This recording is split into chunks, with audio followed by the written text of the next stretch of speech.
On January 31st, 2020, United Kingdom officially left the European Union, which was the end of the Brexit period. But the party which created Brexit was the Conservative Party. It shows what conservatism really is, especially in the big countries. It is usually an anti-globalization and moderate isolationism ideology. The modern conservatism began to form during the Age of Enlightenment, starting in the late 17th century. The founder of modern conservatism is Edmund Burke, an Irishman who was opposed to the ideas of the French Revolution, and really supported the British monarchy. That is the meaning of the word conservatism itself. During the age of revolutions, conservative politicians tried to conserve the monarchy. On the other side of the channel, another form of conservatism developed in France.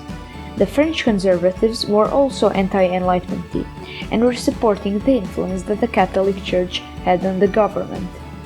Even though in most countries conservatism was associated with royalty, in France, the French Revolution was being supported by the conservatives. Other European conservatives didn't like the outcome of the French Revolution. The conservatives were really opposed to communism and socialist ideologies, and were for the privatization of property.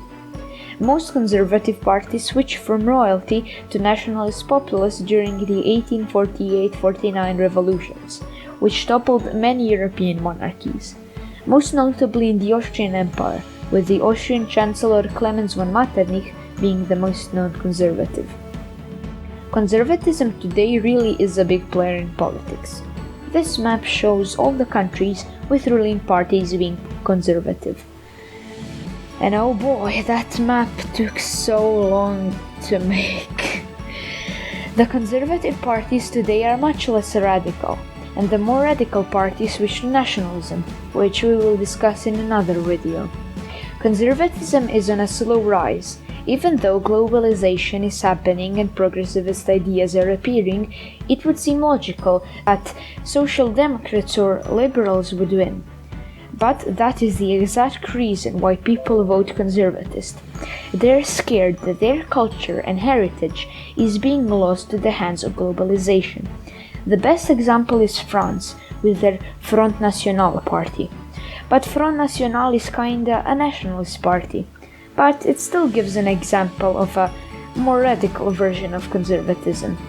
Many conservative voters are in rural areas and older age, as in more urban, younger centers, globalization has more influence. I mean, just look at the map of the USA 2020 election results.